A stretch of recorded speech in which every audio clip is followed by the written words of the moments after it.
Hi, Tamler. Hi, Bob. How you doing? I'm doing all right. How are you? I'm great. Let me introduce us. I'm Robert Wright, and this is The Wright Show, which is available in both streaming video and via audio podcast at a podcast app near you, Tamler. That's great. Is this new that you can have it as a podcast? Because this has No, always in been... fact, we were the world's original podcast. When we started, well, this will be a meaning of Like.tv, the sister channel of Blogging Heads.tv, but when we started Blogging Heads in 2005, I'm not sure if you were born yet then, Tamler, but it was 2005, and from the beginning, we had downloadable audio that people listened to while taking walks and stuff. I mean, there was no, I don't know if the word podcast existed, and certainly podcast apps didn't, but Yeah. I don't think. But I used to listen to them myself while taking a walk on my Trio 650 or something. Yeah. But I digress. I didn't know that, because that has always been an impediment for me in Blogging Heads, is thinking that I would have to sit down and watch it. And podcasts for me are much more of a, I'm doing something like the dishes Totally. or taking a walk or, going shopping. Yeah. No, we pioneered the listening while doing dishes thing.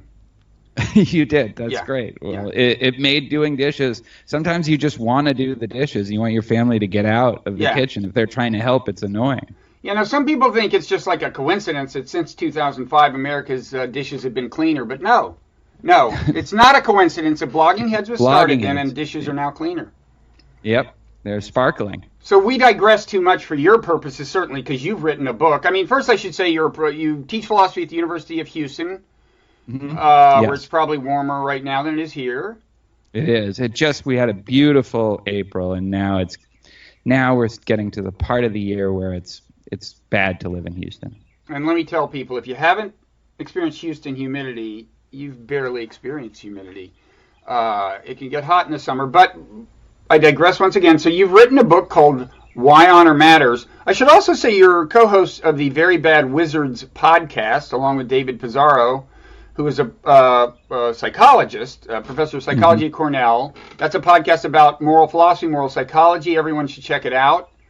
And you were a guest. I was a guest. Well, that if they have to choose one episode to start with, perhaps the one where I talked about my book, Why Buddhism is True.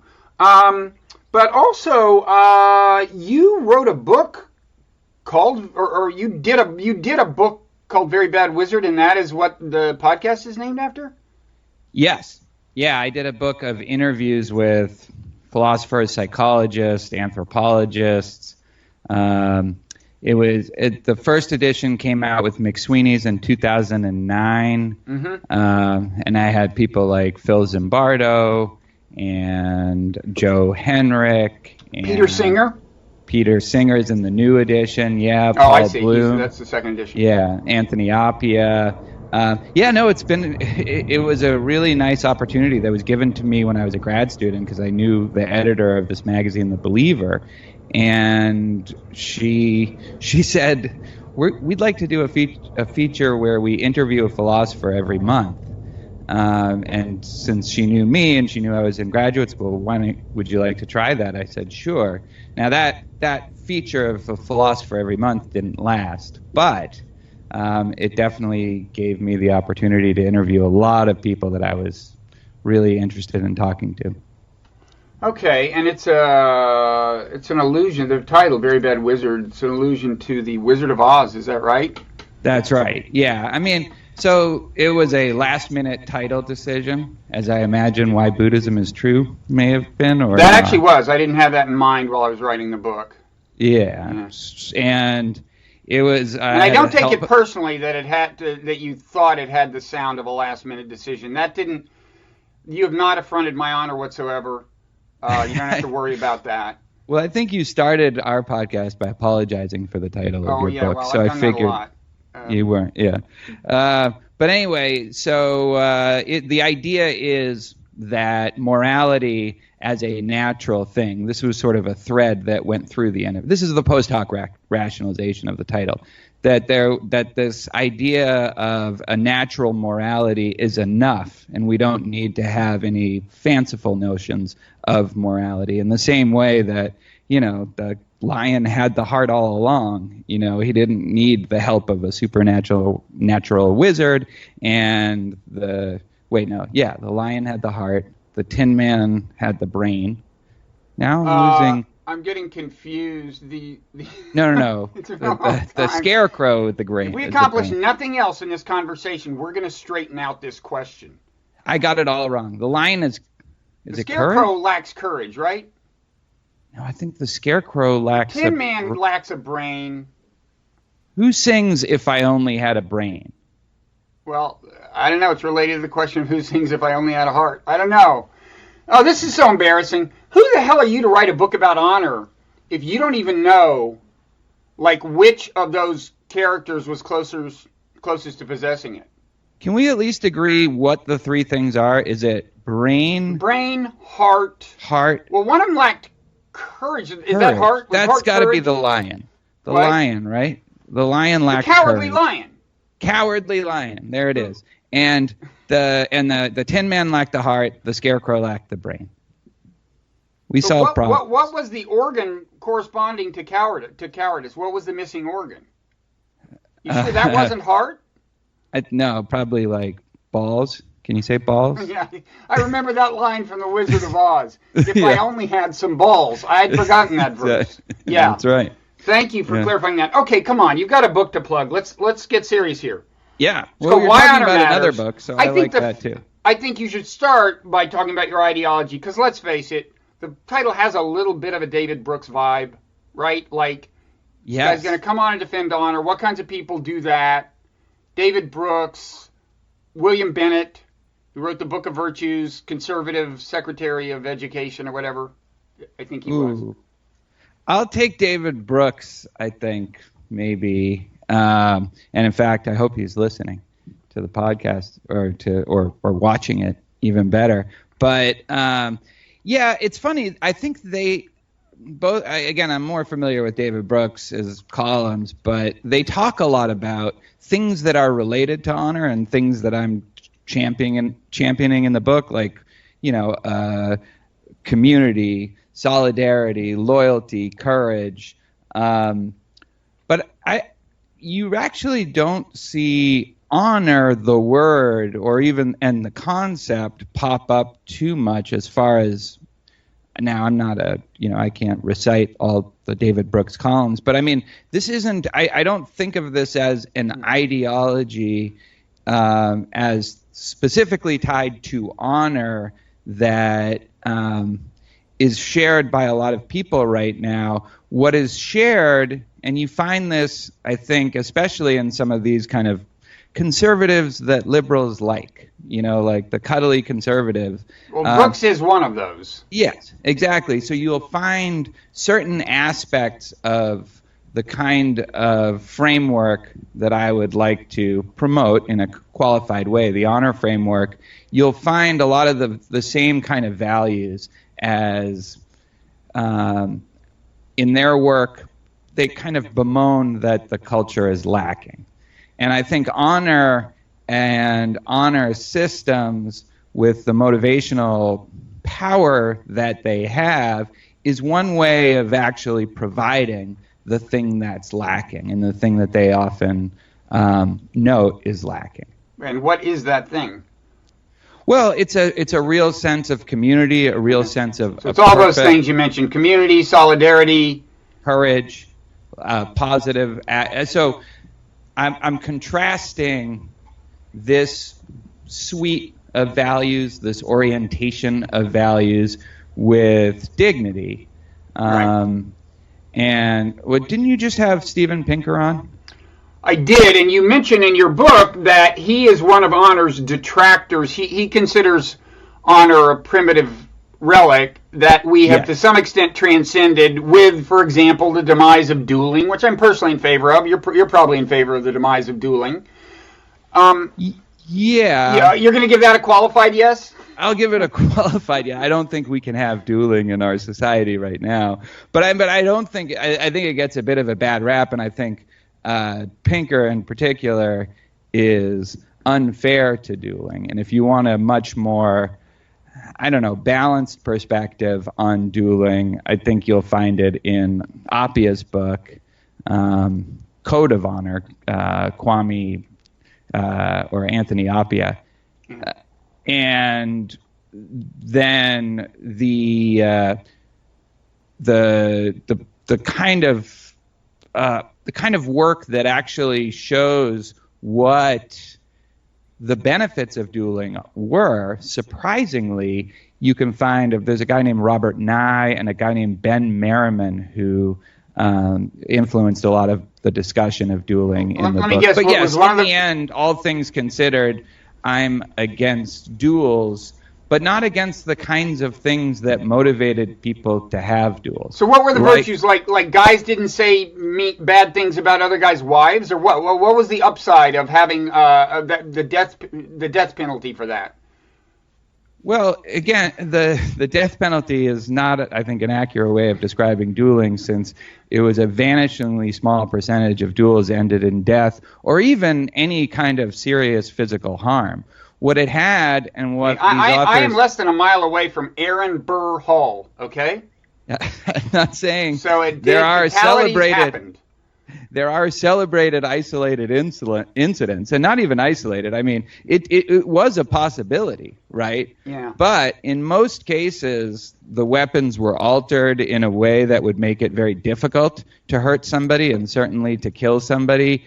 And really the purpose, according to these authors, and I find a lot of this research compelling to a significant degree, it served a kind of equalizing function. It served a way of bringing two people, if one person was challenging the reputation and status of another person, and in the eyes of the community had been lowered, it was a way to bring that person back up, and for everybody just to show up and show heart and show courage, that was enough.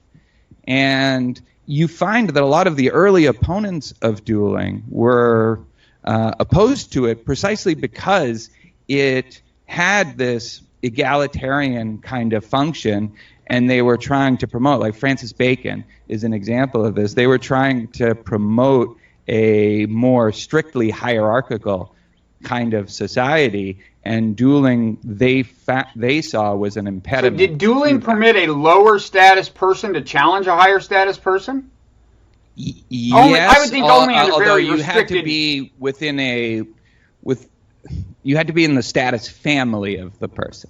Right. For the most part, yes. And in fact, it was a way of, and if the person agreed to duel you, that was already something that meant, okay, you are now in this honor family. Yeah, enjoy it while it lasts before you die. Before a very tiny chance that you'll die. And do we know what the odds were? Like in what percentage of, 1 in 50, somebody died, or what? I guess it varied over the ages. Much lower than 1 in 50, but I don't know the exact odds, and I'm a little bit talking out of... Okay, so we've settled the dueling issue without a duel, which is good. So you mentioned dignity. At the expense of us becoming a little more hierarchical. Yeah. Well, life is full of trade-offs. Yeah. So you mentioned dignity. Now, I had not really appreciated before this idea that, in your view, I gather, like in the kind of great moral systems, once you rule out utilitarianism, which I think you're not a fan of, right, because it's impractical or whatever. Definitely not because it's impractical. Definitely not because it's impractical? Yeah. But you're not a utilitarian, which is to say someone who thinks that the great governor of the whole moral system should be to maximize aggregate welfare or something. Right. That's not your system. Right. And once you rule that out, I get the sense that if you push that off to the side, then in modern societies, two of the great contenders for what you should organize your moral system instead are, in your view, tell me if I've got this wrong, you can go the dignity route as the great thing you emphasize, or the honor route. I would not No, I don't think that's how I would characterize, because I really think that morality and our moral lives are way more complex than that they can be captured by the dignity route, the honor route, or even the utilitarian route. But these are the two rivals. In your book, you present them as kind of rivals in some sense, with dignity being, kind of a liberal value, and I guess an enlightenment value. Is that right? So Steve Pinker would presumably emphasize dignity more. You would pay more attention to honor than he would pay more attention to dignity or something. Well, yeah. So I think what dignity provides is very important in its respect for human rights and autonomy, and allowing people to have a little more freedom in deciding who they are, what they identify with. And one of the big problems with honor cultures can be that this autonomy is restricted, and one of the great accomplishments of a kind of rights-based, dignity-based enlightenment morality is that it has brought that freedom to people who might not otherwise have it. What I argue is that I don't think that dignity is enough, and what I think dignity is very good at is telling people what not to do. Don't interfere with these people's rights. Don't interfere with their autonomy. Let them decide for themselves what's good in life. But it doesn't give much positive incentive, or it has no, and it's certainly at the motivational level, it has no framework for motivating people to positive acts of virtue, to being courageous, to being loyal. So what's an example of how honor does that? If you value honor within your moral system, you are led to do these things that you think considerations of dignity alone would not lead you to do. Well, I mean, think of the honor of many elite military units, like the honor system that runs through the Navy SEALs, for example. I talk about them in my book. They are not motivated by primarily by a dignity-based morality. They are motivated by an honor-based morality, which emphasizes loyalty and being willing to risk your life for the good of your group and for the good of your mission. Mm-hmm. And I think you find that in for better and for worse, when people need to be inspired to be brave, honor as a value system is recruited in a way that dignity values are not and can't be, because there's nothing in a dignity-based morality that inspires you to go above and beyond this ideal of non-interference and treating people justly. Of course, it does seem that to some extent what you want happens naturally. I mean, first of all, I don't think there are many people going around thinking now the only thing that's going to motivate me in moral matters is considerations of dignity, and if dignity doesn't do it, I'm just going to sit still and not do anything. There's that, but there's also the fact that it's not a conscious decision, right? But you're saying it has pervaded our culture or something. People, yeah. I mean, look, I think but heroes you would agree, right, that we are yeah. Go ahead. Sorry. Well, we're an exceptionally risk-averse culture. We are terrified of, the one of the things I talk about as a price, for example, of the loss of honor is our response to the Syrian refugee crisis. Now, honor systems have one of the common features of almost all honor cultures is a real emphasis on hospitality and a real emphasis on courage. We have shown the exact opposite in how we've responded as a culture, as a society, as a country to the Syrian refugee crisis. We do not want to take even the most negligible chance that one of these refugees will end up joining a terror cell and commit an act of terror within the United States. We refuse to even take the most negligible risks in the service of proving that we're courageous and hospitable hosts. And this is against the people that we're fighting, right? So I think that's an example. And yeah, you're right. Nobody's going around saying only dignity will make me want to welcome a Syrian refugee.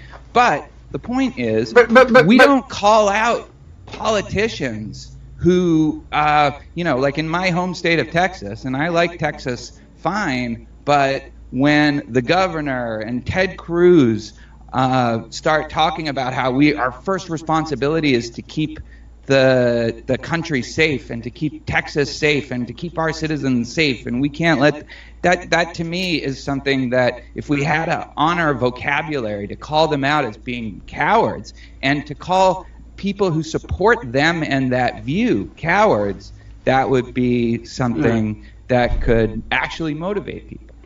Yeah, I mean, I guess I'd say a couple things. First of all, one thing I want to get to is something you allude to, I think maybe in the epilogue or something, but you suggest that had we, honored honor more, so to speak, the kind of right-wing nationalists might have gotten less traction. Right. Yeah. Well, I mean, am I wrong? I mean, isn't that the idea? The idea was that, right when I'm writing that is right after Charlottesville. And so I'm reading about all that, and they're bemoaning a lot of the things that I'm bemoaning and that, the David Brookses of the world are bemoaning, like the atomism, the social isolation, and that the last thing I want to do is play into that or even give any kind of rhetoric that could support that ideology. But what I think it shows, and to another extent, what I think the popularity of people like Jordan Peterson and his popularity show is that human beings are naturally social, and they need something to identify with and something to give their lives purpose. And if you strip that all away, then it could go in a bad direction. And I think with these kinds of tribal ideologies, that's an example of that. Okay, so the sentence I was thinking of is you're right. The resurgence of far-right nationalism in the United States and Western Europe has exposed the inherent weaknesses and vulnerabilities of our culture of dignity. These movements didn't emerge out of nowhere. Human beings crave communal connections. They crave purpose and meaning and seek to, and so on. So, I mean, one thing I'm getting at is you said that our response to the Syrian refugees represents a lack of emphasis in some ways on honor. And I mean, the first thing I'd say is that degree of indifference to refugees is such a recent development, it seems kind of a stretch to attribute it to anything long-standing in our culture. Secondly, the person who implemented it, Donald Trump, in many ways is totally in favor of old-fashioned values like honor, and he's going to, it wouldn't surprise me if he starts a war within a few weeks on the basis that our honor has been affronted. So I guess in retrospect, skeptical that he expresses a lot of the characteristic traits of honor cultures. But look, honor can be corrupted, and I don't deny that, right? And so you have plenty of honor cultures that are violating human rights or that appeal to the worst parts of our natures.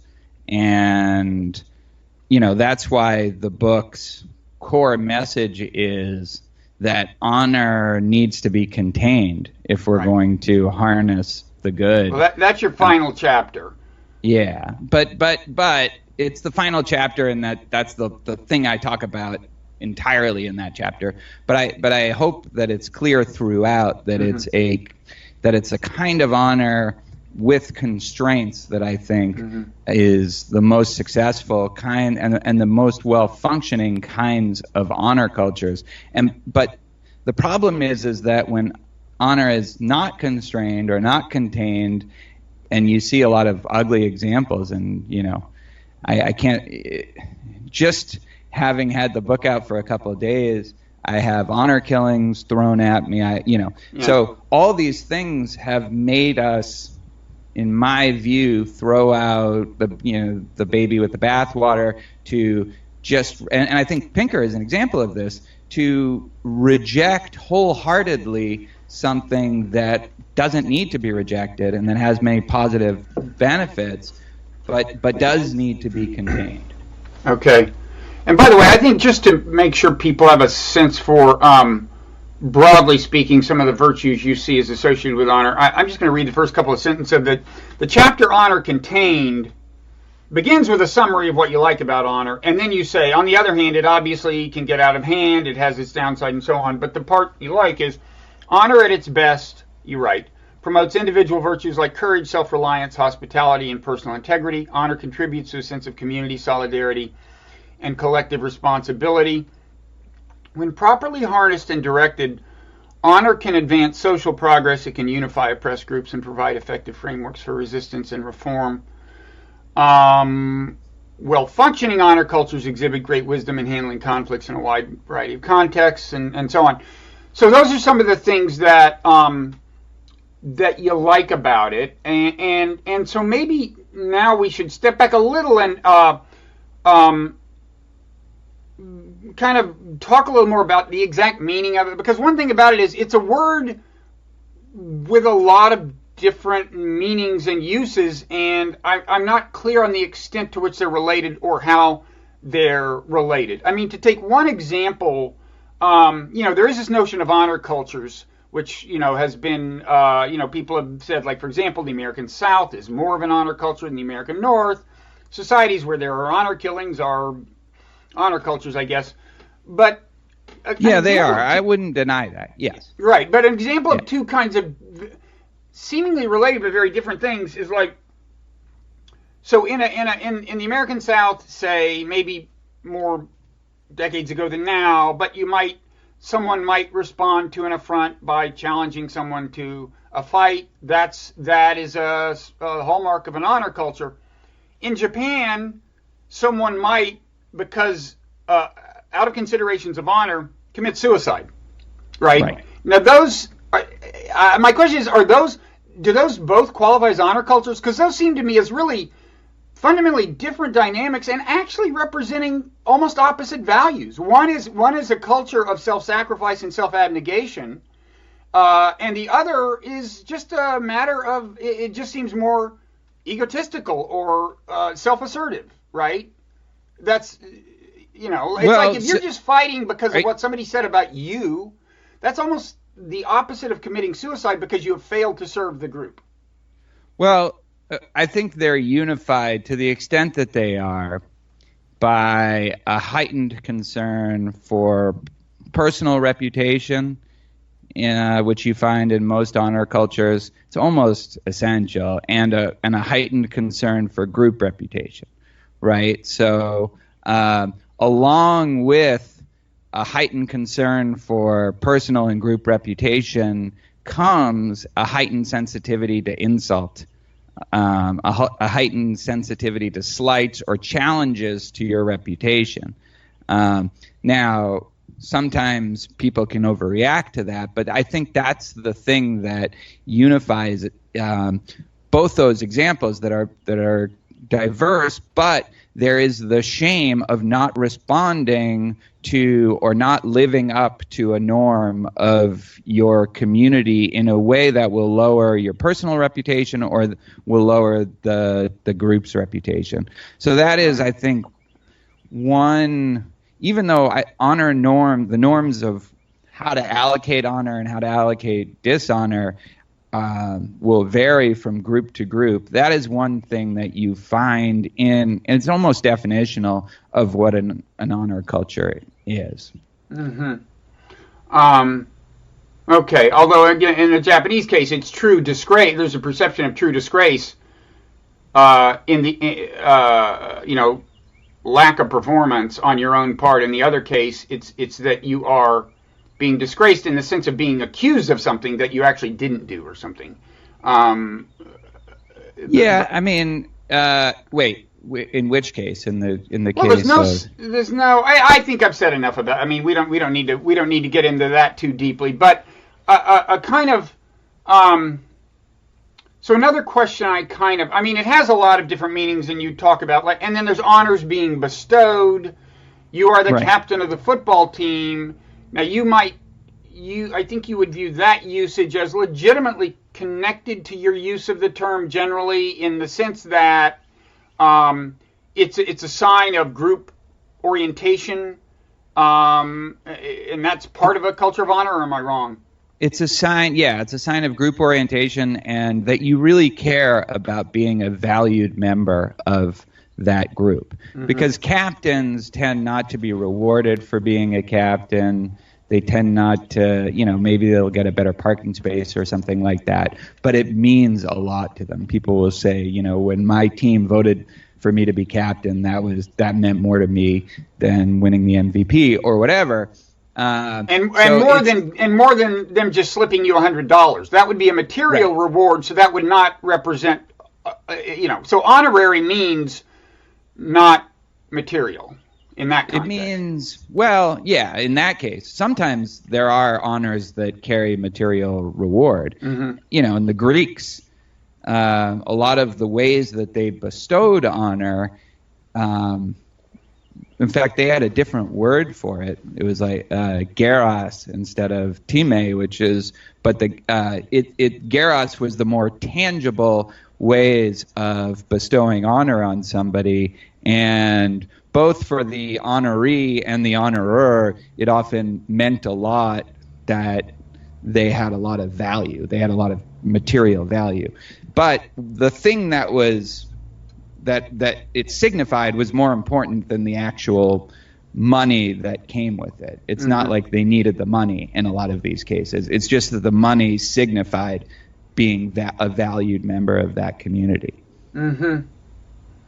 It's funny. It just hit me this. One of my mental modules was turning over your thing about risk aversion.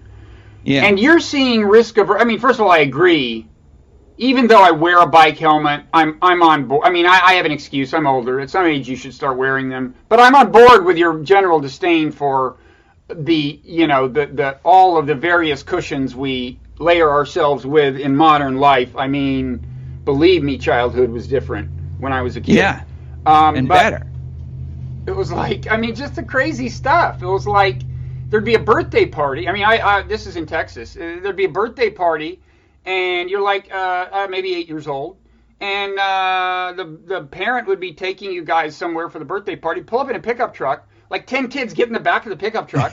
Yeah, and just driving, barreling down, with a bunch of kids. Believe me, we weren't wearing helmets. It was a different world. But anyway, I digress. But it's an so I do think, but I'm not in terms of connection between risk aversion and honor. It seems to me that if you look at a number of people who are like, yeah, let's go kick ISIS's ass, and in that sense, I mean, especially if there was an affront to honor, it's like, or they're burning American flags, let's go kick their ass, are many of the same people who are overreacting to the perception of threat from Muslims in America, right? There's a kind of a hypersensitivity to threat that is, I think you could argue, is irrational in its extent, but these are the very people. In other words, does that not make sense to you? No, I mean, so I think there's two separate issues. And I remember reading, you might not even remember writing this, but I remember a long time ago reading a piece by you that I loved. I think it was in Time magazine. It was. I have to kidnapping. say, I do remember it because I actually considered it a good piece.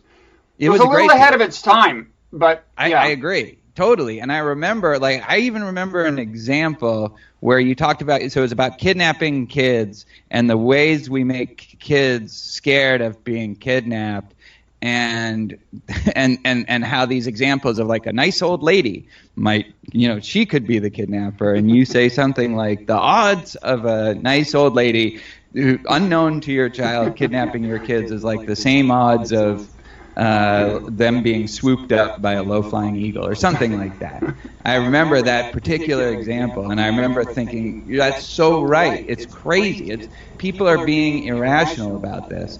However, that said, for someone like me who's already open to this, I'm convinced by that, the absurdity of it, but I don't think probability analysis is the best way of motivating people to be less risk averse. I don't think people are just that good. We're not wired to be that good at assessing probabilities, and so we need some other kind of thing that's more core, that's more basic to our suite of emotions.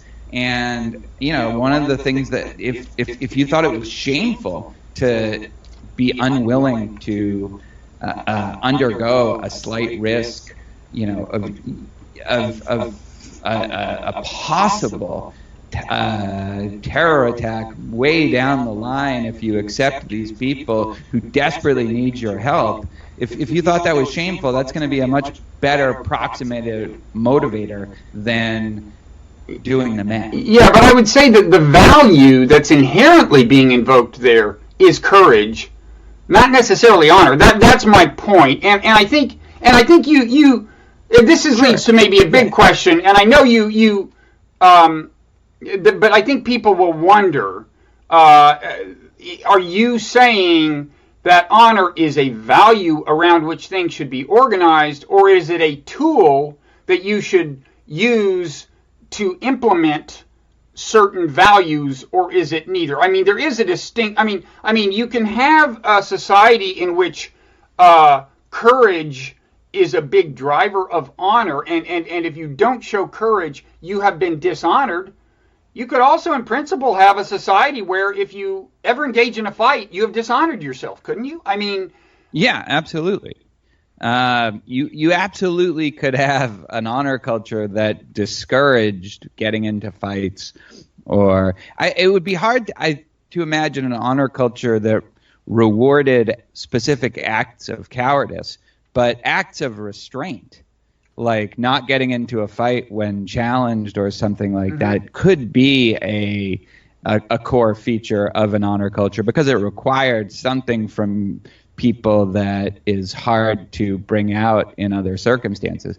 I mean, in terms of what honor is, I don't equate honor with courage, but I think that the best way to motivate people to be courageous is to have a framework such that their reputation matters to them, both their internal kind of sense of self-respect and respect from the outside community, whatever community they're involved in, that when you and actually caring about it, actually giving a shit. What can you say that on this? Oh yeah, you could go further. Do you want to? Go ahead.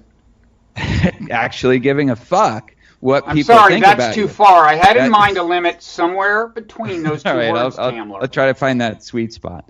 But what people think of you, and having certain just character traits like cowardice be something that would lower your esteem in the eyes of others, that's going to be something that we will take a lot more seriously than we do now in a society where we're not as connected with people and our reputation is not something we give a whole lot of thought to. Is that true? Now that's another question I was going to ask, and I mean, like how much of it, how many of the things that you're advocating are not, in fact, sufficiently natural for people that they'll do them to a certain extent anyway. I mean, for example, you said we need to reward, courage and bravery. Well, I mean, trust me. I mean, the guy in the Waffle House shooting, he rightly got a fair amount of attention for subduing the killer, right? And by his own account, he wasn't even being brave. He said, "I just did it out of self-preservation." But it is natural, I think, in pretty much all societies to celebrate heroism. And similarly, I mean, how many people are there who don't care about their reputations? I've never met anybody who didn't care really acutely, intensely about their reputation. In fact, if you look at the killers themselves, the people who have to be subdued because they're shooting people up, it's very often people who haven't done very well on the reputation front. They haven't found a realm in which they can attain high stature and be respected. And yeah, but I also think, I don't know, if I just use my own life as an example, the people who I care about what they think of me is a small and disparate group of people. Their family, their friends, their maybe certain members of and I'm talking about people I know, people who I interact with on a somewhat regular basis. The people I work with, but not everybody I work with. There's plenty of people who I work with, and I don't really have a defined group or a defined community. But there's probably some correlation with status, right? Like at your college, you probably, if a major thinker in your field or, disses you, that hurts more than if one of your undergraduates does. Maybe it's a little weird. I mean, like if somebody who worked on free will and moral responsibility wrote a hit piece on me or something like that, I guess I would be mad. But I also kind of wouldn't care unless it was a person that I liked. And I don't know. I'm a little different. I come at academia a different way because I didn't really start out in it and never thought, and I kind of almost stumbled into it later in my life. So some of the things reputationally that drive other philosophers don't drive me. Mm-hmm. And some of the things that bother other philosophers, not getting cited or not getting mentioned by this philosopher in some interview or something like that to me just seems... So you are yourself not naturally like a very honor kind of person. I mean, maybe this book is a cry for help, Tamler. Yeah, it might be. I mean, I think I have certain features of what I take to, I do care a lot about being true to myself and what I believe and of taking risks. So in that sense, but yeah, in the communal sense, I think I am. It is a bit of a cry for help. I want a community. I want a community of people. I want that kind, when I read about people in the military or people on sports teams, on hockey teams or baseball teams or football teams, and the kind of solidarity they felt with their team, their teammates, and that is something that I guess, it doesn't come naturally to me, and I do think it makes the quality of my life worse, and I think I have a perfectly fine quality of life. Yeah. But I think that, I'm also lucky. I'm well situated. I have a wife who I love, and I have a daughter, and I have 2 dogs, and I like my job. There's a lot of people who have that same lack of community, that a team that they're on, that they care about and that values them, and they also lack social connection, and those are the kinds of people I think that are going to be attracted to some of the darker ideologies. So maybe you need an academic coalition to join, like it's in a bitter fight. Like I remember in the early days of evolutionary. Have you seen academic coalitions, though? I mean, what's that? Have you seen academic coalitions? Well, I was going to say, in the early days of evolutionary psychology, I mean, I wasn't, right. Then I had actually never taught at the college level. Now I've done it a few times, but in no sense am I like a regular academic or a credentialed academic. But I remember I would go to the conferences, and there was a sense, like they were besieged, right? Because Yes. they couldn't get the establishment to take them seriously at that point. And I think probably a number of them look back on those as the good old days, That's right. And that's actually an environment where honor just naturally sprouts, is in that kind of being besieged. That feeling that the world, in this case the academic world, is out to get you, and you need to band together as a group to fend off their attacks, because you're not going to be able to do it alone. Mm-hmm. And now this leads to another question, back to the political realm. There is that hint near the end of your book that maybe, Trumpism, right-wing nationalism, whatever, is to some extent a reaction to a culture in which honor had been undervalued or something. But like if you look at their antithesis, if you look at the social justice warriors, don't you think they have many of the things you're talking about? They're fighting a fight. They're a group. And there's a status hierarchy within them, and it's honorable to go out and do what they do, right? I mean, it gets back to my question of how much of this isn't just kind of part of human nature. I mean, they have the solidarity that you champion, and they have things that are considered honorable and dishonorable, and within the team, and within the tribe, right? And so to the extent that that's working and that's a kind of honor, I think that's great. And I think I wouldn't call myself a member of the SJW clan. And I think there's different kinds. There's the people who really go out and protest, and then there's the people who spend a lot of time online trying to Twitter shame.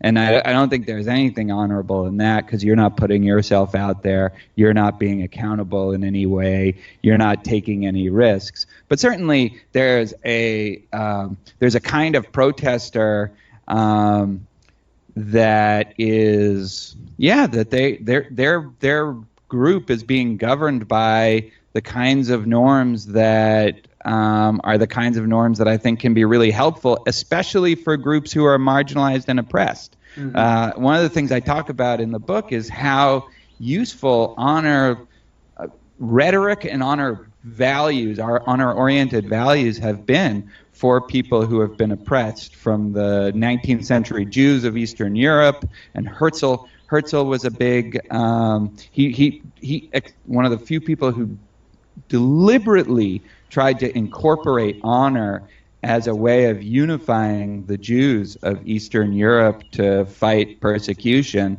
And then the same with a lot of the civil rights groups in the 50s and 60s and 70s, the Black Panthers. Well, then you would say, like, Black Lives Matter has no shortage of honor in your sense of the term.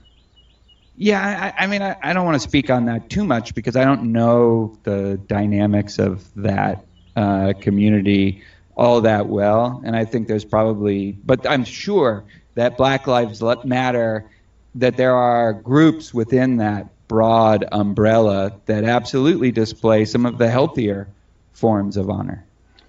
So you talk a certain amount about sports, hockey and baseball. And these are arenas in which honor can matter. So like in baseball, if the opposing pitcher hits one of your players seemingly intentionally, that's an affront to your honor. You're supposed to retaliate, hit one of their players, if not maybe the pitcher himself.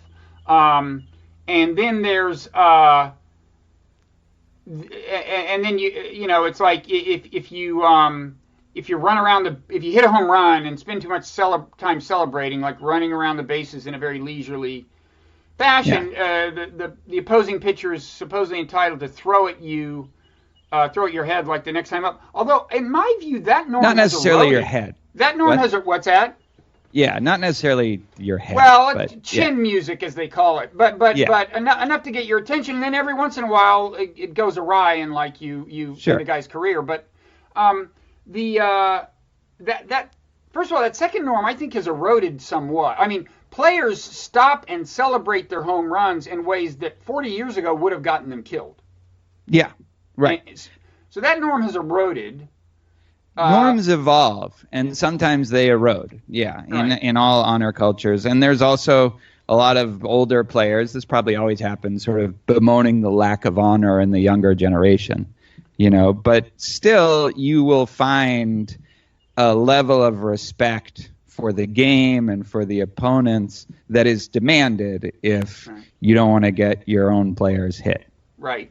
And I guess, one thing this gets at is that honor codes sometimes, in situations where there is no centralized authority or adjudication or policing, an honor code can be a surrogate for that.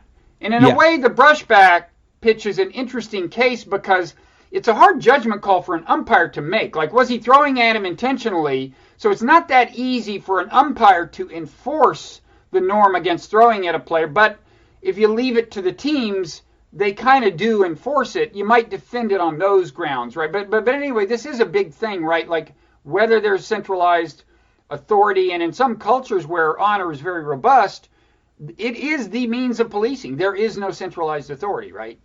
That's right. And you find, just in terms of the evolution of norms, and that was my entryway into this whole literature, is the literature on the evolution of norms to adapt to the social ecology and the environment that people are in. And honor-oriented norms tend to evolve and become entrenched and solidified in environments where there is very little reliable third-party enforcement.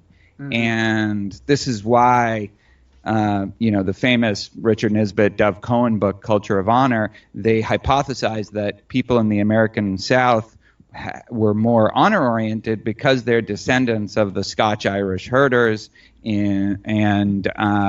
whereas people in the North are to a greater extent descendants of farmers.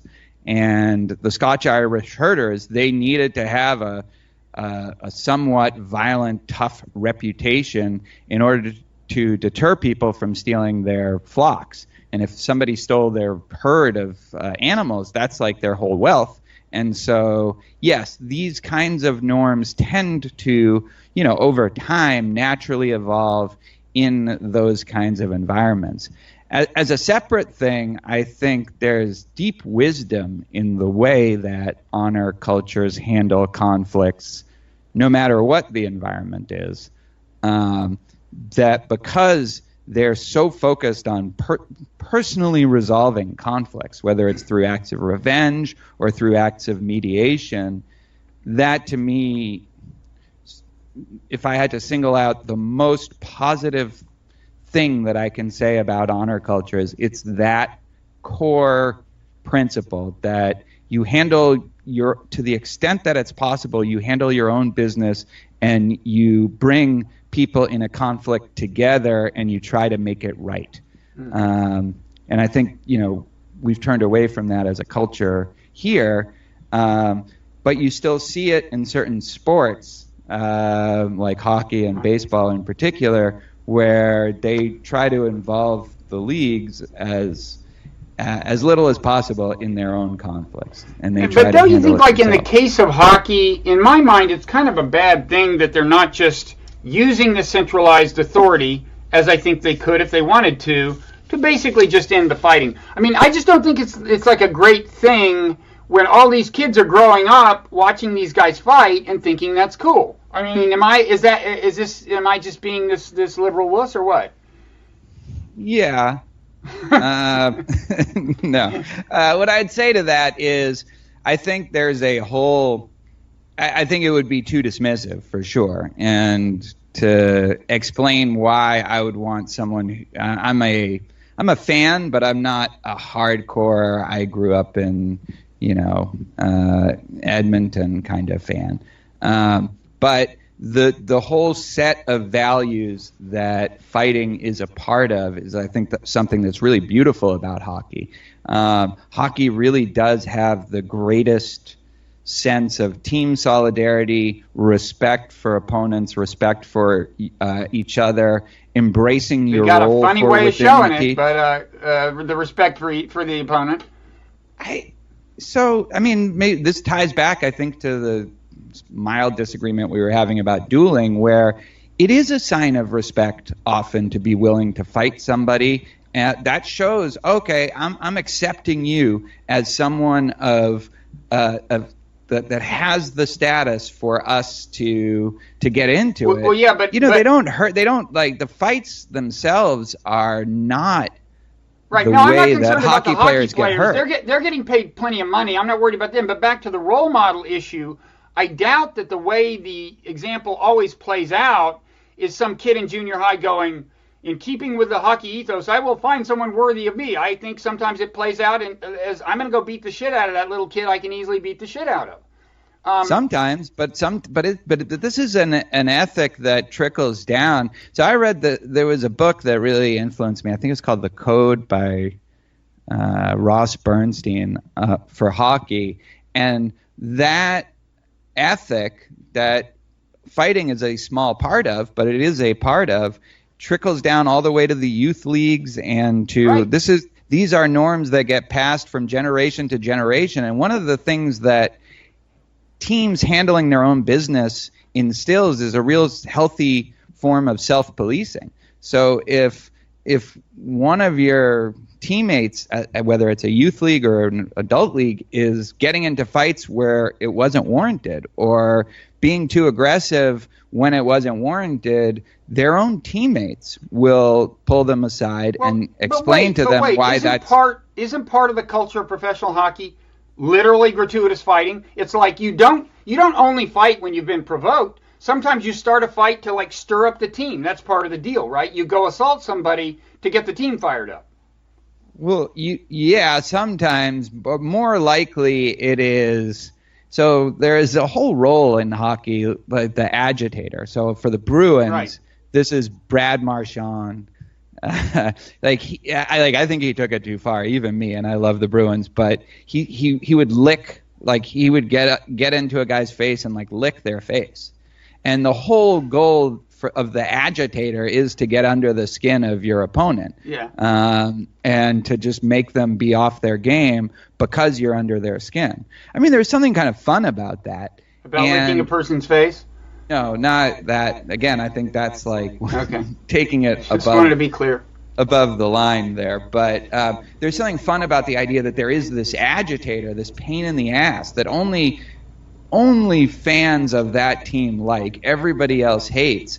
But the thing that keeps agitators in line, the thing that would keep Marchand in line if it wasn't the playoffs and the stakes were too high is an enforcer that just makes it clear where the line is. And well, sure, but I mean, if you wanted to keep them in line, that is a way to keep them in line. I'm just raising the question of whether relying on mutual enforcement doesn't have this downside of just encouraging violence. I guess I sound like a liberal wuss, but I really think, I mean, especially at a time when we have like a worrying amount of cases where people walk in to groups with guns and start killing them. I'm just not sure we want to encourage violence. And it's clear that I don't know if it's clear if the NHL has thought about this, but it's totally easy to stop if they want to get serious about it, which is all they have to do is, the problem they face is two guys fighting, not clear who started it. You penalize them both. It's then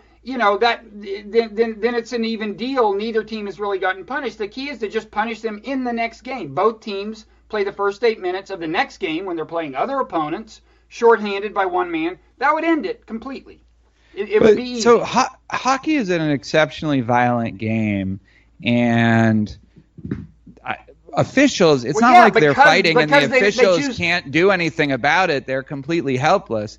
This is one of the really interesting aspects of that book that I was referring to and that I talk about in my own book too. The officials play the role of a kind of mediator, and often they judge that the thing that will settle whatever is going on right now, that will make the game safer for both teams skill players, and just allow a kind of safe venting of emotions and aggression is this fight. Once the fight happens, they can go back to square one. Everybody's happy. But people just don't get injured in fights very much. They get injured in cheap shots on the ice and hits on the ice that are not part of the code. They go too far. And fights are according to at least many of the players and the people you talk to, fights are a way of curtailing that without bringing in a kind of Leviathan, draconian kinds of penalties, like you have in the NBA, for example, where if anybody even just gets off the bench, they're fined. And so you don't have a lot of fighting in basketball. And that's a bad thing? You want more fighting in basketball? I think basketball, it wouldn't work because it's not that kind of sport. It's not as violent a sport. But I do think you can get away with more in basketball than you can get away with in a sport that does allow this kind of this kind of just interpersonal retaliation. But look, I'm not going to fall on the sword for hockey fighting. I think it is like a fairly good example of a contained honor culture, and if your liberal sensibilities are offended by the fighting, and if you think that, I mean, you could make that case. I don't think it's a no-brainer, but I also think that hockey as a culture does a pretty good job of modeling the kind of society you would have when you have a strong honor code governing the behavior of people, but you have containment. You have the containment of the league, but not overly intrusive containment of the league, and you have the officials on the ice who have to become really good at identifying the particularities of a conflict and using their discretion to see how that should play out. Now, although in an age where they've always got video playback and can in principle levy the penalties in the next game, again, if they wanted to stop it, they could. I'm just not convinced that hockey is just inherently resistant to actual enforcement. I think more than ever, if the league wanted to stop it, and I have to say, I've always thought, like, I didn't grow up in hockey territory, so I've never had an appreciation of the game. Plus, I like a game where when you watch on TV, you can actually see the ball or the puck or whatever. That helps. But I've always thought, like, if your game is so great, why do you have to make a point of making fighting part of it to get people to pay tickets to watch? See, I just don't think that's what they're doing. I think fighting is this is a game with a lot of history and and fighting has been a part of that history in the same way that baseball beaning. Now, in the same way that you don't go to a baseball game to watch some player get hit, it adds drama and excitement to the game at a low but not entirely absent risk to the players, right? And you definitely have people saying what you're saying about hockey fighting. You have people saying what you're saying about baseball feuds and brawls, but there I actually acknowledge that centralized enforcement is more difficult because gauging the pitcher's intent when he does throw a pitch close to someone is hard. So I acknowledge that that's actually a more difficult game to police along this one dimension. So you just think that you could govern whether a hit is a cheap shot more easily than whether somebody hockey, you mean? Did like a low slide or something, or you mean in hockey? Maybe in hockey, yeah. I think so, but I'm mainly thinking about just the actual fights. I mean, I know you're saying people don't get hurt that much in fights, but I'm saying like fights. We shouldn't get too deeply. Yeah. My point is just that the fights themselves would be easy to end. There's a system of penalties you could use. It would end them. And that's my point. You know who's going to love this discussion is Pizarro, my podcast co-host, because we tried to do an episode on this honor book, and he got really hung up on the hockey fighting too, and we got into actually a big argument where we had to stop record. What? An actual fight? Well, not as much of a fight as you can get into when I'm in Houston and he's in Ithaca, New York, but. We had to stop recording because I couldn't believe and now he's going to feel vindicated by this. So it's just I'm totally on his side. Yeah, he's in my tribe, and we both honored our tribe, he and I, by Where's my tribe? You. Yeah. Canadian philosophers. I should leave it alone. It's true. It's partly it's just the arbitrariness of growing up without hockey, and then thinking this sport isn't as good as my sports. And that you both share in your anti-fighting in hockey little tribe. You both share not having been fans of hockey growing up. I think that might be part of it. Although he got really mad when I suggested that. It's not too much to suggest that. So anyway, you do. First of all, is there anything you think we've fundamentally failed to illuminate about the core of your argument about the virtues of honor? To some extent, it seems to me honor is just intertwined with a lot of things you like. Group solidarity, sense of community, and other things. And, the one thing I would say that we haven't touched on, but for me is, I think, the most important part of the book in my mind, and what I'm most excited to pursue in future research, is restorative justice. So in the 6th chapter is both an attack on our current approach to punishment, both at a practical level and at a theoretical level, and an introduction, because I don't think a lot of people know about restorative justice, but also a defense of restorative justice as an alternate model of punishment or handling conflict.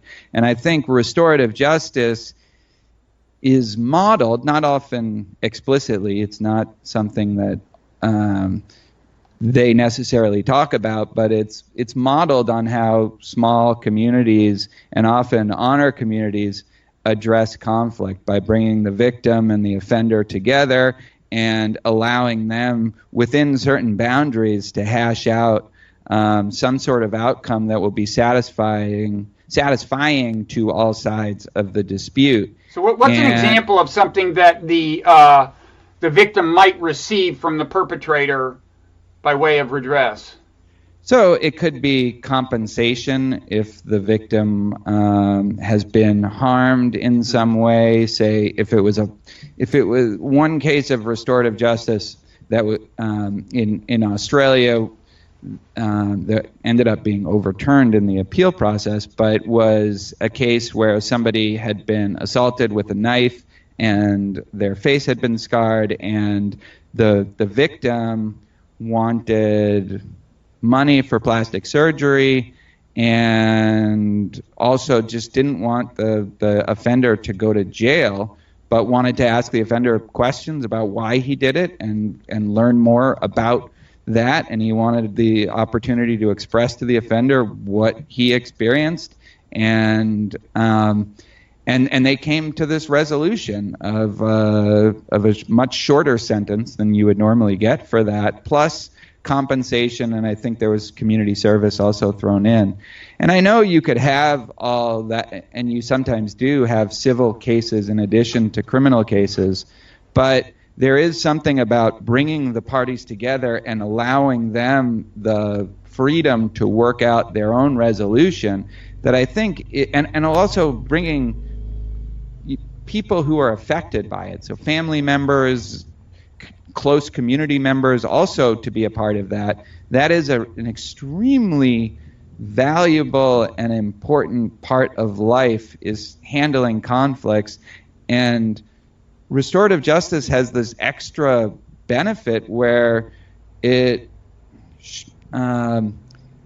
signals to the larger community what kinds of norms, maybe even clarify the kind of norms that are expected for people to adhere to, and affirms those norms and allows people to reclaim, when it works, reclaim perhaps some self-respect that they have lost and feel empowered by being able to face the person who harmed them or wronged them.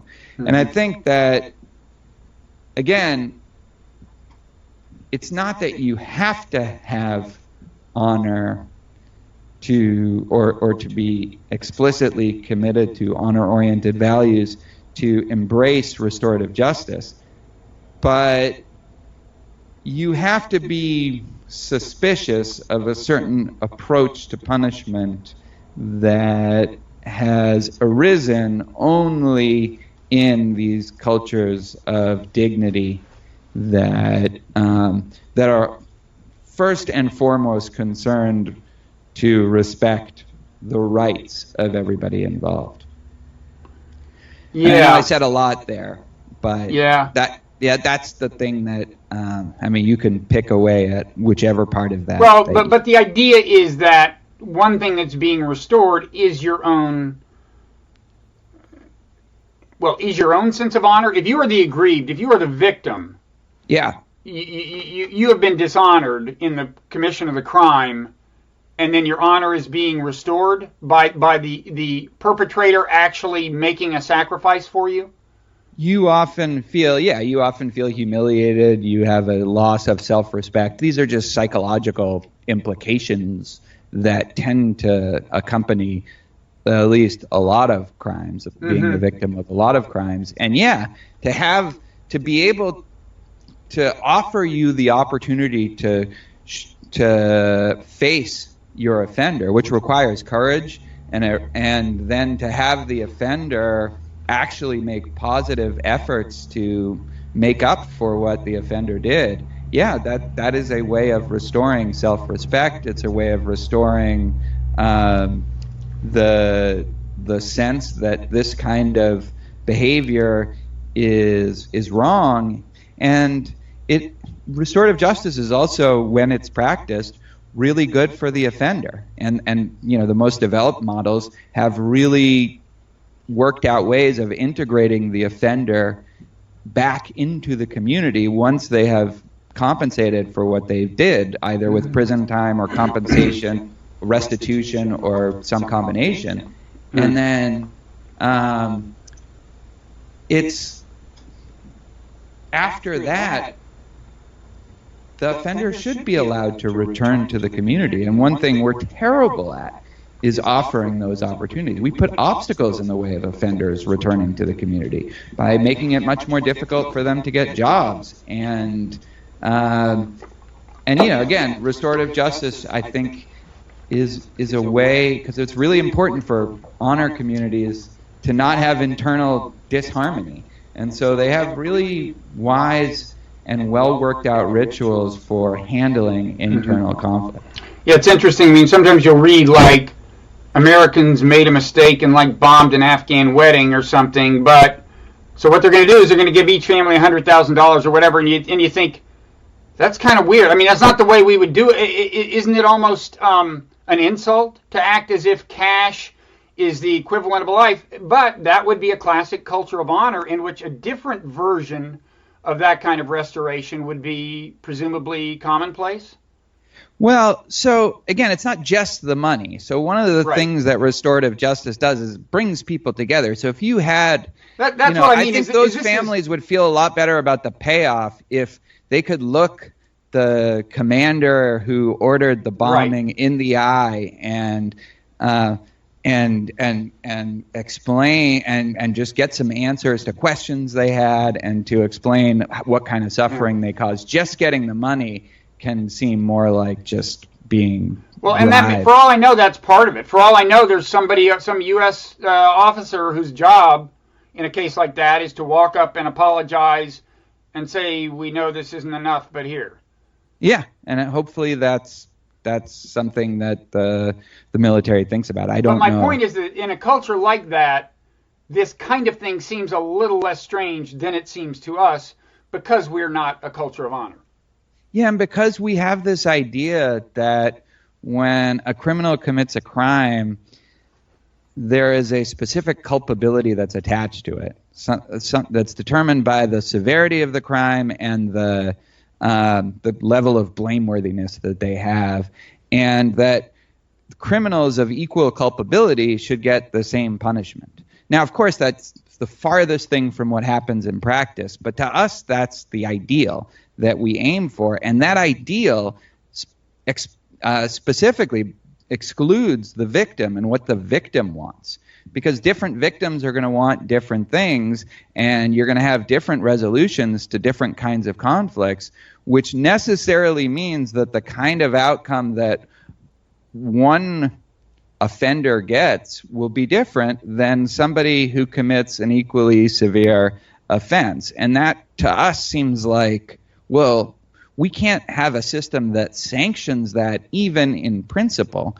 and that's the thing that needs to be combated in order to introduce restorative justice at a more wide level than it's currently. Right now, it's very popular in many schools and in some juvenile courts in the states, but very rare in adult criminal cases to engage in anything like that. Okay, so we have gone on longer than we usually go, but that's because this is so interesting. Anything you want to add about, are there any other examples about, like, you're just going through your life and you see something on TV or you see something on your campus and you think, if we just paid more attention than honor, this would be better? Well, we talked about a lot of them. Maybe politics. When Ted Cruz endorsed Donald Trump after Trump had insulted his father, had called his father a co-conspirator with Oswald or something, right? And called his wife ugly, right? I mean, that. Yeah. If politicians cared more about honor and voters cared more about honor, like if I was Beto, is that how you pronounce his name? Beto, the challenger to Ted Cruz. That would be my political campaign. Is you Donald dishonored Trump your wife, Ted Cruz's wife, ugly, and said that his father killed JFK, and he endorsed him like 2 months later. Like that's all you would need to say if voters gave a shit about that. Well, you're in the South. That's supposed to be a culture of honor, right? I think that's a good attack, actually. And almost anywhere, I think that's probably an attack that should be used more than it sounds like he's using it. I absolutely agree, and I think that people underplay it. I think people are naturally attracted to these kinds of values, and I actually think that kind of campaign might work. I mean, it goes up against other kind of tribal affiliations and things like that. But if politicians really felt like the thing that mattered, that their reputation really mattered, their reputation in the eyes of themselves and the people that they respect, then, and if that was just an ethic where it's okay if you voted against what the other Republicans voted, if it's part of who you are and it's a way of demonstrating your integrity. So, I mean, I think that would be perhaps one area where I see a lot of just in academia. I think a lot of the stuff, the conflicts on campus, and maybe a lot of the stuff, with the Me Too and harassment and the kind of call-out culture that we have, to me, could be improved by importing certain honor values about the importance of actually handling these things yourself, again with constraints, and not just immediately involving an administration who are they're just going to be looking out for their own legal interests in a university. But isn't the Me Too arena a particularly difficult one in which to handle things like that without appeal to authority? It's one where you need some sort of authority to correct for power imbalances, right, exactly. For sure. But within that, I think there's a lot of flexibility for people who have felt harassed and people who have sexually harassed others, for them to try to achieve together some sort of resolution satisfying to both of them without overly involving the administration. I've given this example before, but there's a really nice example, I think, of this guy Dan Harmon, who does Rick and Morty, and also used to run the show Community, which I didn't watch, but he had a writer which apparently he really mistreated. She was because he had a huge crush on and harassed her, and that writer, at the height of the Me Too, sort of, a few months ago, called out Dan Harmon on Twitter. So it started that way, and then Dan Harmon went on his podcast and apologized, gave this 10-minute apology detailing exactly what he had done, why it was wrong, why he gave him himself excuse to do it anyway, and how he and how sorry he was. And then that prompted the two of them to talk, and for her to offer both a private apology and to offer private forgiveness and also a public display of forgiving him. And it was an example of nobody got fired, it was two people coming together and working out something where there really had been a power imbalance, at least to begin with. And that just, to me, in philosophy, we've had a bunch of sexual misconduct, harassment scandals, and they always end with, or at least the bad ones, end with the person resigning without admitting fault, and the student feeling just completely alienated by the attention that this whole thing has received. And the university is happy because they don't have to deal with it anymore, and they're not going to get sued in some Title IX action, but nothing really gets moved forward in that kind of process. So that's another. Well, don't you think a norm against what the professor did is strengthened? I mean, they were disgraced. By the professor getting fired? Yeah, I mean, I think professors are going to be more careful about what they say to students, and they're, Yeah. I can imagine that going too far, but I'm sure that there's a lot of progress that needs to be made in that department. I mean, I think yes, but it's not an optimal way of handling those kinds of and I'm not sure. I mean, I think this generation of professors is just much better about this kind of behavior, at least in philosophy, than the. I definitely think there's a generational difference in attentiveness to that, and I don't think it's like we're just being deterred because Colin McGinn had to resign from Miami. I don't think that's the root cause of this generation. Well, I think you're right that there was an underlying, ongoing generational shift in attitudes, and then people who hadn't undergone it, in some cases because they were part of the previous generation, wound up in trouble. But I accept the potential virtues of decentralized justice and people working things out in ways that are more constructive. I was just saying, when you just said, well, what has been accomplished? I said, well, I do think there's been a strengthening of the norm when misdoers, whatever the term is, miscreants or whatever, suffer some punishment. Yeah, and it's public, and no, that's right. And that's true, mass incarceration, not that I'm comparing the two, but it did contribute to some degree, perhaps, in lowering the crime rate, perhaps. Mm.